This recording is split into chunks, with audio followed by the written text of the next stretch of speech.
কেবিনেটৰ সিদ্ধান্তসমূহ সদৰি কৰিবৰ বাবে মই মোৰ সতীৰ্থ মন্ত্ৰীসকলৰ সৈতে আপোনালোকৰ সন্মুখত উপস্থিত হৈছোঁ।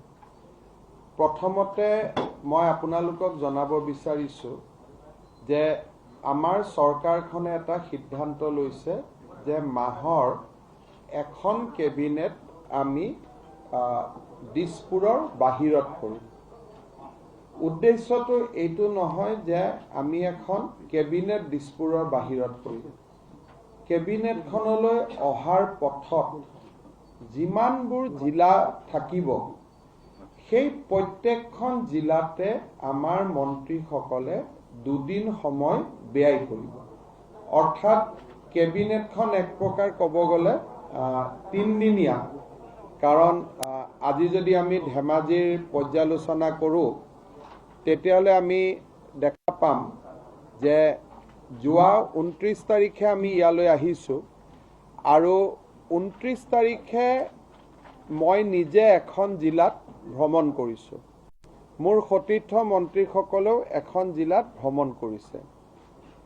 30 তাৰিখ দিনটো আমি ধেমাজিত থাকিলোঁ। অহাকালি আমি গুৱাহাটীলৈ ঘূৰি যাওঁতে আৰু এখন জিলাত আমি সোমাম। তাৰমানে সৰ্বমুঠ এই কেবিনেটবোৰ 3 দিনীয়া। যদিও কেবিনেট বৈঠকখন 1 ঘণ্টা, কিন্তু ই এটা 3 দিনীয়া কাৰ্যসূচী আমি অহাৰ সময়ত জিলা সদৰসমূহত বা যিকোনো গাঁৱত গৈ মোৰ সতীৰ্থ মন্ত্ৰীসকলে এটা বা দুটা অংগনবাড়ী কেন্দ্ৰ চাই, এখন বা দুখন প্ৰাথমিক বিদ্যালয় চাই, হস্পিটাল চাই, জল জীৱন মিছনৰ আঁচনি চাই, এই ধৰণে কেইবাটাও আঁচনি তেওঁলোকে চাই আহে। ঘূৰি যোৱাৰ সময়ত এজন অৰুণোদয় হিতাধিকাৰী, কোভিডৰ ভেকচিন পোৱা এজন ব্যক্তি, এজন মুক্তিযুঁজাৰু বা অসম আন্দোলনৰ সৈতে জড়িত, ঘূৰি যাওঁতে কোনোবা এজন বয়োজ্যেষ্ঠ নাগৰিক, কোনোবা এজন য়ং এচিভাৰ্ছ, এই ধৰণে ঘূৰি যাওঁতে মন্ত্ৰীসকলে মিনিমাম 6ৰ পৰা 8 ঘৰ মানুহক সাক্ষাৎ কৰিব। আৰু এই যিটো ধৰি ললো ধেমাজিত আমাৰ যিটো অভিজ্ঞতা হ'ল, অহা কেবিনেটত সেই বিষয়টো আমি আকৌ আলোচনা কৰিম। গতিকে এইটো এটা ৰিচুৱেল নহয় যে বাহিৰত আমি এখন কেবিনেট পাতিলোঁ, 1 ঘণ্টা থাকিলোঁ, ভাত পানী খালোঁ, গুচি গ'লোঁ, এইটো নহয়। ই এটা 3 দিনীয়া প্ৰচেষ্টা। যোৱাকালি মই বিশ্বনাথত আছিলোঁ, আজি মই ধেমাজি লখিমপুৰত থাকিম, অহাকালি মই নিজেও ডিব্ৰুগড়ত থাকিম। এই প্ৰচেষ্টাটো আমি ধেমাজিত আৰম্ভ কৰিলোঁ। অহা কেবিনেট আমাৰ নৱেম্বৰৰ ফাৰ্ষ্ট উইকত, অক্টোবৰত আমাৰ শেষৰ ফালে নহ'ব উপ নিৰ্বাচনৰ কাৰণে। নৱেম্বৰৰ ফাৰ্ষ্ট উইকত আমি বঙাইগাঁৱত মিলিত হ'ম আৰু ডিচেম্বৰত আমি হাফলঙত মিলিত হ'ম। আমাৰ চিডিউলটো আমি আগতে কৰি লৈছোঁ। আৰু তেনেকৈ বঙাইগাঁৱত যোৱাৰ আগতে এদিন আগতে আমি নামনি অসমৰ জিলাবিলাকত যাম। ঘূৰি আহোঁতেও আমি গোৱালপাৰা দি ঘূৰি আহিম। আমি সকলোৱে ভগাই লওঁ। আকৌ তেনেকৈ হাফলঙত যাওঁতেও কোনোবাই উজনিৰ পৰা হাফলঙলৈ যাব, কোনোবাই নামনিৰ পৰা হাফলঙলৈ আহিব, যাতে আকৌ এবাৰ ব্ৰহ্মপুত্ৰৰ দক্ষিণৰ জিলাবিলাক তাত হৈ যায়। গতিকে এই এটা আউটৰিচ প্ৰগ্ৰেম এটা আমি হাতত লৈছিলোঁ। মই ধেমাজিৰ বাকী ৰাইজক ধন্যবাদ আৰু কৃতজ্ঞতা জনাইছোঁ যে সুন্দৰ আতিথ্যৰে সৈতে আমাক যি এই কেবিনেট বৈঠকখন পৰিচালনা কৰাৰ সুযোগ দিলে, তাৰ বাবে মই ধেমাজিবাসী ৰাইজক ধন্যবাদ আৰু কৃতজ্ঞতা জনাইছোঁ। আজি কেবিনেটত আমি লোৱা সিদ্ধান্তখিনি মই আপোনালোকক ক'ব খুজিছোঁ। এটা হ'ল যে আমাৰ OBC যিবিলাক কমিউনিটি চাৰ্টিফিকেট, সেইবিলাক OBC বোৰ্ডে ইমান দিন দি আছে। তাৰ ফলত কেতিয়াবা মটকৰ মানুহেও হয়তো চাৰ্টিফিকেট, মটক কমিউনিটিয়ে কৈছে যে মোৰ এখন চাৰ্টিফিকেট দিব নালাগে, কিন্তু হয়তো OBC বোৰ্ডে তেওঁক চাৰ্টিফিকেটখন দি দিছে।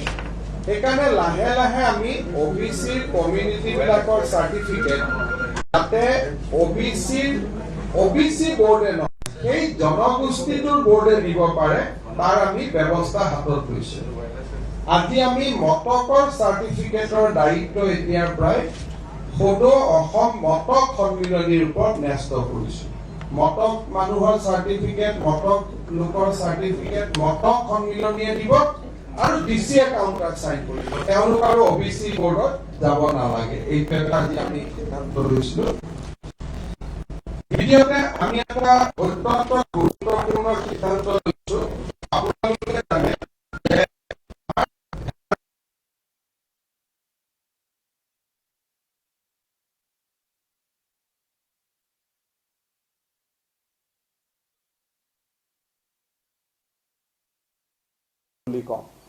যিটো আমাৰ জোনাইত আছে আৰু আন এটা আমাৰ ঢকুৱাখানাত আছে।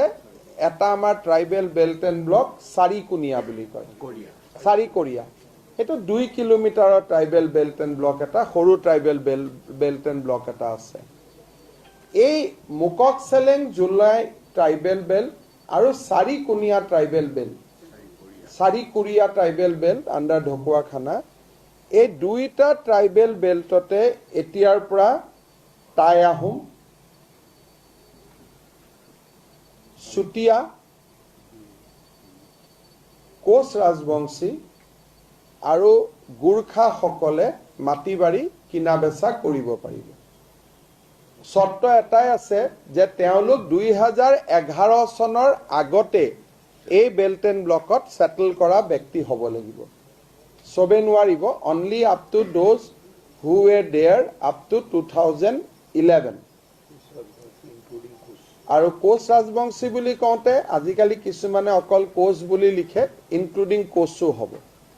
চ' এইটো এটা বহুত ডাঙৰ সিদ্ধান্ত এটা যে ঢকুৱাখানা, জোনাই এই জিলাত জনজাতীয় আবেষ্টনীত আমাৰ খিলঞ্জীয়া জাতিসত্তাসমূহে মাটি বাৰী কিনিব নোৱাৰাৰ যিটো এটা পৰিৱেশ আছিল, আজিৰ পৰা আমি তেওঁলোকক প্ৰটেক্টেড ক্লাছত ইনক্লুড কৰিলোঁ। এতিয়া তেওঁলোকে তাত মাটি বাৰী কিনিব পাৰিব। শিডিউল কাষ্ট, আদিবাসী তেওঁলোকে আগতো পাৰিছিল, এইকেইটা কমিউনিটিয়ে নোৱাৰিছিল, এইকেইটা কমিউনিটিক আমি ইনক্লুড কৰিলোঁ। আগত তেনেকুৱা এটা সিদ্ধান্ত আমি জোনাইৰ কাৰণে লৈছিলোঁ, শদিয়াৰ কাৰণে লৈছিলোঁ আৰু BTRত লৈছিলোঁ ওদালগুৰিত। আজি সেইটো আমি আৰু অলপ এক্সপাণ্ড কৰিলোঁ। সমান্তৰালভাৱে আজি আমি কেবিনেটত আৰু এটা সিদ্ধান্ত লৈছোঁ যে আমাৰ যিটো CC টঙনি ট্ৰাইবেল বেল্ট বুলি আমি নতুন ট্ৰাইবেল বেল্ট এটা গঠন কৰিব খুজিছোঁ। CC টঙনি ট্ৰাইবেল বেল্ট, ইয়াতে 89 ৰেভিনিউ ভিলেজ, চেনচাছ ভিলেজ ইয়াত ইনক্লুড হ'ব। আৰু এই ক্ষেত্ৰত যাতে আন মানুহৰ লগত কোনো কনফিউজন নহয়, ৰাতিপুৱা এই গাঁওকেইখনৰ নাম মই আমাৰ টাই আহোম জনগোষ্ঠীৰ লোকসকলক দেখুৱাই লৈছোঁ আৰু সকলোৱে কৈছে যে এইকেইখন গাঁও ট্ৰাইবেল বেল্ট এণ্ড ব্লক কৰিলে আমাৰ কোনো আপত্তি নাই। চ' দিজ উইল বি 89 ভিলেজেছ। যদি কোনোবা 89 ভিলেজৰ নামখিনি জানিব খোজে পৰৱৰ্তী পৰ্যায়ত ৰনোজ পেগু ডাঙৰীয়াৰ পৰা ল'ব পাৰিব। কিন্তু যোৱাকালি স্থানীয় লোকসকলৰ সৈতে সাংসদ প্ৰদান বৰুৱা, ৰনোজ পেগু ডাঙৰীয়াই আলোচনা কৰিছে, ৰাতিপুৱা ময়ো কৰিছোঁ। ইয়াত কোনো জনগোষ্ঠীৰ আপত্তি নাই, যিহেতু ইয়াত 100% ট্ৰাইবেল লোক এই 89 ভিলেজত থাকে। চ' টুডে বেচিকেলি ঢকুৱাখানা আৰু জোনাইত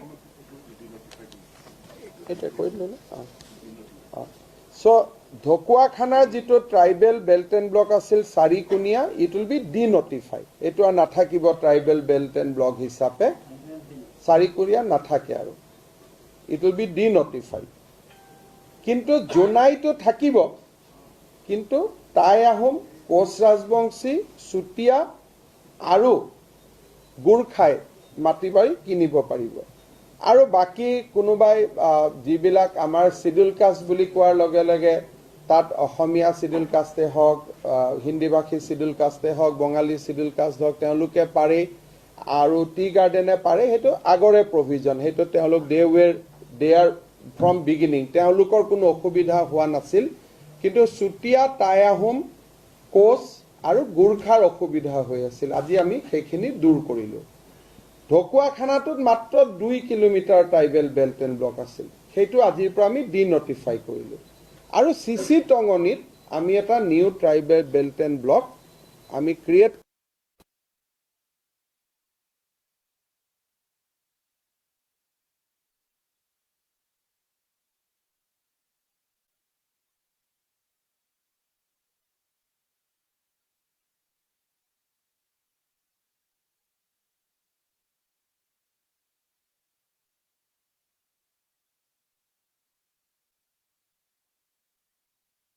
আপোনালোকে জানে যে আমি মিছন বসুন্ধৰা 2 অক্টোবৰৰ পৰা আমি আৰম্ভ কৰিম তাৰ পৰিপ্ৰেক্ষিতত ৰাজহ বিভাগৰ বিষয়াসকলক বা কৰ্মচাৰীসকলক আন কোনো কামত মিছন বসুন্ধৰা শেষ নোহোৱালৈকে আমি তেওঁলোকক কোনো কামত ব্যৱহাৰ নকৰিবৰ বাবে আমি সিদ্ধান্ত লৈছোঁ আজিৰ কেবিনেটত আমি এটা সিদ্ধান্ত লৈছোঁ যে ডিব্ৰুগড় আৰু শিলচৰ যি পৌৰ সভা আছিল মিউনিচিপালিটি বোৰ্ড আছিল দে উইল বি নাও মিউনিচিপালিটি কৰ্পোৰেশ্যন তেওঁলোকক আপগ্ৰেড কৰা হ'ল ডিব্ৰুগড় আৰু শিলচৰত এজ এ মিউনিচিপালিটি কৰ্পোৰেশ্যন আজিৰ কেবিনেটত হিন্দুস্তান পেপাৰ কৰ্পোৰেশ্যনে যিখিনি আমি আমাৰ পৰ্যায়ত বৈঠকত যিবিলাক সিদ্ধান্ত লৈছিল হিন্দুস্তান পেপাৰ কৰ্পোৰেশ্যনৰ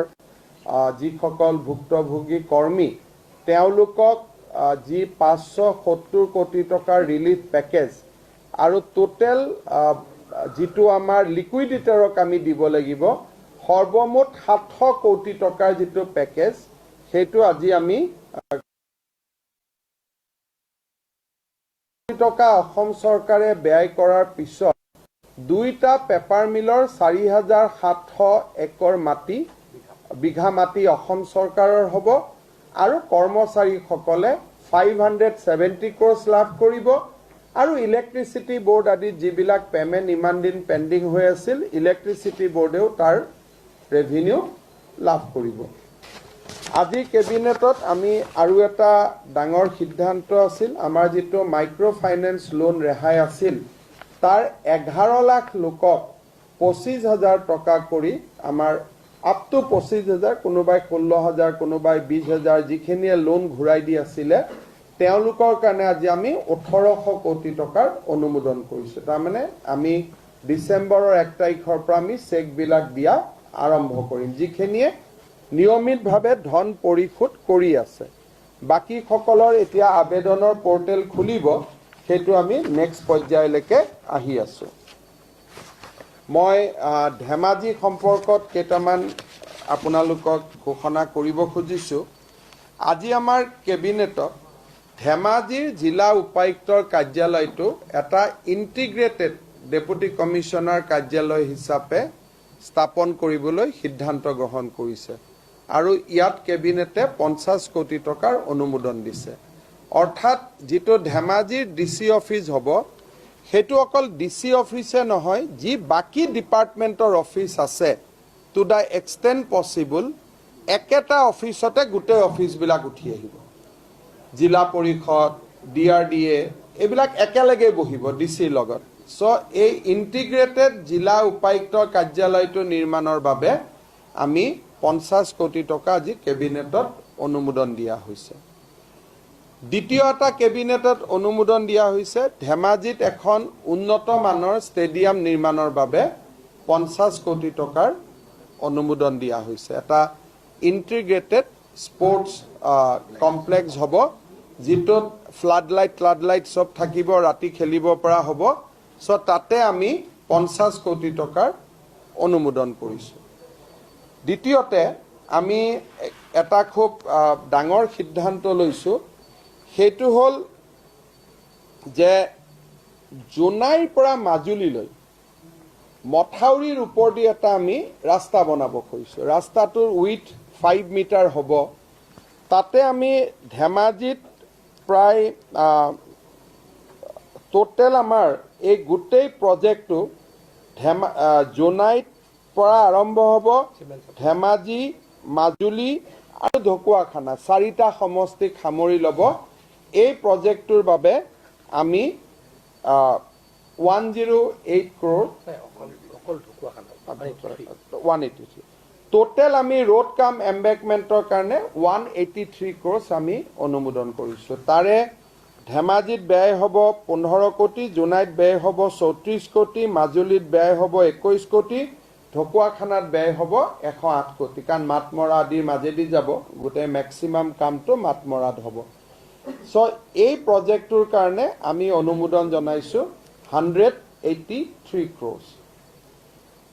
ফ্লাড কণ্ট্ৰোল ডিপাৰ্টমেণ্টে ইয়াৰ কেইবাটাও প্ৰজেক্ট, আপোনালোকে পিছত পীযুষ হাজৰিকা ডাঙৰীয়াই প্ৰজেক্টবিলাক নাম ক'ব, ফ্লাড কণ্ট্ৰোলৰ প্ৰজেক্টত আমি অনুমোদন জনাইছোঁ ধেমাজিৰ বাবে 150 কোটি টকা, টোটেল 150 crores।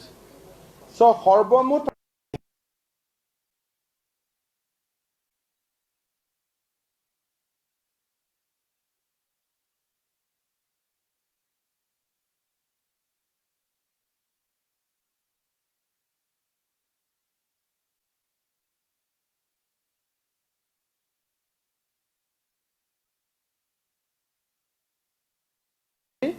অনুমোদন কৰা হৈছে। ফাইনেলি আপোনালোকে জানে যে ধেমাজিত এখন মেডিকেল কলেজ হ'ব, যাৰ ব্যয় প্ৰায় 550-600 কোটি টকা হ'ব। তাৰ 100 বিঘা মাটি যি আমি ভূমি অধিগ্ৰহণ কৰিম, আজি আমি ভূমি অধিগ্ৰহণ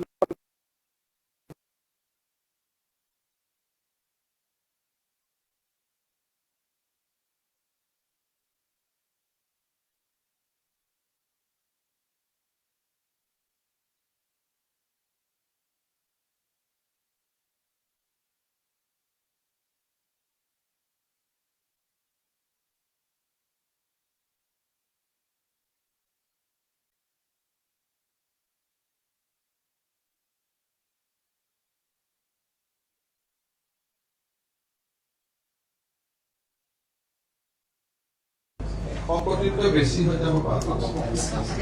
মোৰ ধেমাজিত এটা ডাঙৰ ইচ্ছা আছে, ধেমাজিৰ গোটেই যিটো মূল ৰাস্তা সেইটো ডিভাইডাৰ দি লাইট কৰি দুইফালে ধুনীয়াকৈ সজাই তোলা, এইবিলাক আৰু এইটো ৰেগুলাৰ কাম হৈ থাকে। তাত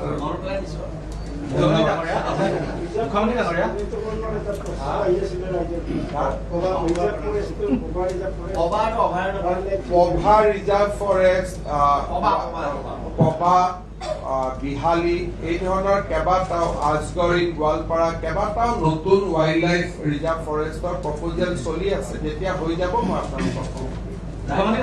ৰাজ্যখনৰ সকলো কাৰণে নানান আঁচনি আপুনি ঘোষণা কৰিছে, আপোনাৰ মুখত সাংবাদিকসকলৰ কাৰণে কোনো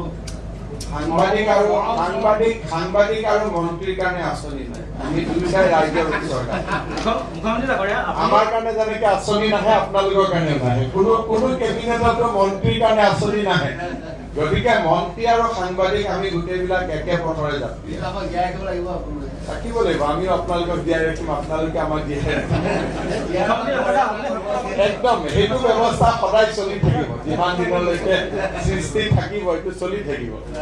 ইজনে সিজনক জীয়াই ৰখা, যেনেকে গছে অক্সিজেন এৰিলে মানুহে ধৰে। গতিকে আপোনালোকে এইবাৰ দেখিছে সাংবাদিক পেঞ্চন, সাংবাদিক সাহায্য নীতি কেইবাটাও আমি জাৰ্নেলিষ্টৰ কাৰণে কৰিছো। আপোনালোকে পৰামৰ্শ দিব আৰু হ'ব কৰি দিম।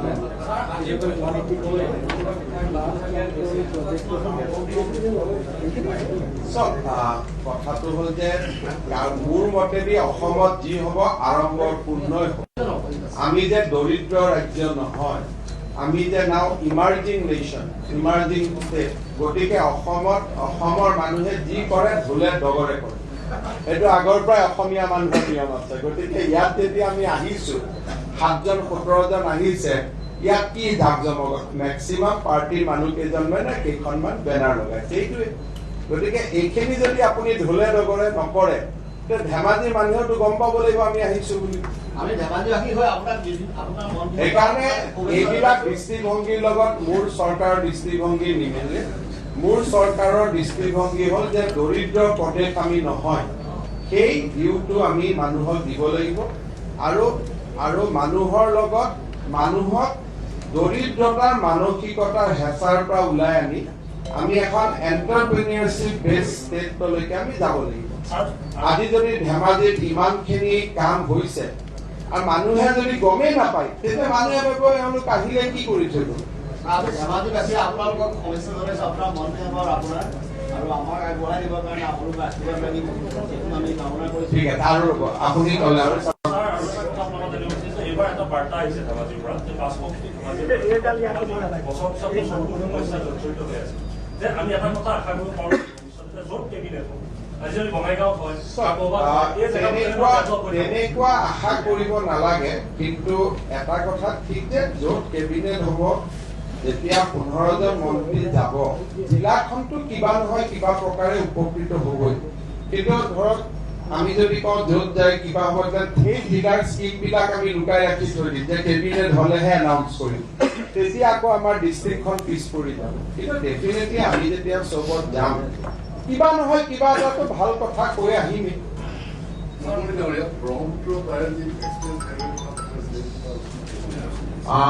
এক্সপ্ৰেছ হাইৱেৰ কথাটো এটা কনচেপ্ট আছিলে, কিন্তু সেইটো বাস্তৱত ইমপ্লিমেণ্টেবল হয় নে নহয় সেই বিষয়ে ষ্টাডি হোৱা নাই। কিন্তু আমি য'ত যেনেকে পাৰো মথাউৰিৰ ওপৰত ৰাস্তা বনোৱা আমাৰ এটা পৰিকল্পনা আছে, কিন্তু এটা হাইৱে নহ'ব কাৰণ জেগাই জেগাই কাট হৈ যাব। ধৰক এতিয়া আমি এটা স্কিম লৈছো গুৱাহাটীৰ পৰা আমি শিলঘাট আহিব পাৰিম, কিন্তু কাজিৰঙাখিনি নোৱাৰো, লাওখোৱাৰ মাজত নোৱাৰো, তাত এখন ফৰেষ্ট ৰিজাৰ্ভ আছে, সেইখিনি বাদ দি দিব লাগিব। গতিকে কৰবাত আহিব, কিন্তু দিছ ইজ মোৰ of A flood control reserve. যেতিয়া ওপৰত এটা কম্পেক্ট ৰাস্তা হ'ব আৰু ফ্লাড কণ্ট্ৰলৰ স্পেচিফিকেশ্যনতকৈ PWD স্পেচিফিকেশ্যনটো বহুত বেছি হয়, তাত ৰুলাৰ চলিব, কম্পেক্ট চলিব, WBM হ'ব। গতিকে মথাউৰিবিলাক যিটো আমাৰ কেতিয়াবা আমি ভাবো যে অকণমান দুৰ্বল নেকি, এতিয়া ফ্লাড কণ্ট্ৰলৰো তাত কাম হ'ল, PWDৰ কাম হ'ল, দুটা ডিপাৰ্টমেণ্টৰ হৈ যোৱাৰ লগে লগে 1+1 বেছি শক্তিশালী হৈ যাব। গতিকে উদ্দেশ্য সেইটো, কিন্তু এক্সপ্ৰেছ হাইৱে সম্ভৱ নহয়, কিয় চব জেগাতে আপুনি নিৰন্তৰ নাপায়। কভিডৰ সময়ত প্ৰায় চাফাই কৰ্মীসকলক তেওঁলোকক ব্যৱহাৰ কৰা হৈছিলে, কিন্তু পৰৱৰ্তী সময়ত তেওঁলোকৰ কোনো ধৰণৰ ব্যৱস্থা চবকে আপুনি ব্যৱস্থা কেনেকে কৰিব, তাক যেনেকে পাৰো স্বাস্থ্য বিভাগে কৰিব, কিন্তু ইমান ডাঙৰ কভিড 10,000-12,000 মানুহে কাম কৰিছে, চবকে যদি চৰকাৰী চাকৰি দিব লাগে বেলেগ নিবনুৱাই আৰু 3 বছৰ চাকৰি নাপাব। গতিকে এইবিলাক হয় আৰু এজনক দিলো, এজনক কিবা এটা বেলেগ সহায় কৰিলো, আনজনক কিবা কৰিলো, কাৰোবাক একো দিব নোৱাৰিলো, মৰমৰ মাত এষাৰে দিলো, তেনেকে চলাই থাকিব লাগিব। একদম কেশৱন্ত ডাঙৰীয়া ঘৰক এতিয়া মই দি দিছো, তেওঁক মই উঠি যোৱাৰ হিচাপে আপোনালোকে লৈ যাওক কেশৱ মহন্ত হ'ব। ধেমাজি ডিগ্ৰী কলেজবিলাকৰ এটা সমস্যা দেখিছো যে নতুন প্ৰভিন্সিয়েলাইজ যিখিনি হ'ল সেই প্ৰভিন্সিয়েলাইজ কলেজবিলাকৰ মেক্সিমাম মানে ডিপাৰ্টমেণ্টৰ কি হ'ল এনৰলমেণ্ট বেছি হোৱাৰ কাৰণে বহুত টিচাৰ ড্ৰপ আউট হৈ গ'ল। চ' এতিয়া হিষ্ট্ৰী, জিঅ'গ্ৰাফি, মেথছ এনেকুৱা ছাবজেক্টবিলাকত এই বছৰ এডমিশ্যন ল'বৰ কাৰণে টিচাৰ নাই। সেই ডিপাৰ্টমেণ্ট মানে ইভেন ধেমাজি নগৰ তেওঁলোকে কৰিব পাৰিব কি যে যিবিলাক ডিপাৰ্টমেণ্টত হিষ্ট্ৰীৰ ফেকাল্টি লাগে, জিঅ'গ্ৰাফি লাগে, তেওঁলোকে পষ্ট ক্ৰিয়েশ্যন প্ৰপ'জেল দিব লাগে। যিটো নীতিৰ ভিতৰত পৰিব সেইখিনিয়ে পাব, কিন্তু ইয়াতো কোনো সংখ্যাও নাই কিমান মানুহ অসমত এনেকে আছে। ধেমাজিহে গোটেই অসমত আমি ইমান 13ৰ পৰা সমাধান কৰিবৰ কাৰণে লাগি আছো, প্ৰত্যেক বছৰে পালে কি কৰিব আৰু থাকি যায়, আৰু কৰিলে আৰু থাকি যায়। গতিকে এইটো সমস্যা যুঁজি থাকিব লাগিব, আৰু এইবিলাক এবাৰতে সমাধান নহয়। ডিপাৰ্টমেণ্ট মৰিব নিদিওঁ, আমি পষ্ট ক্ৰিয়েট কৰি দিম। যদি বৰ বেছি, কাৰণ ইমান কথা ক'ত লিখিব, কোন পেপাৰ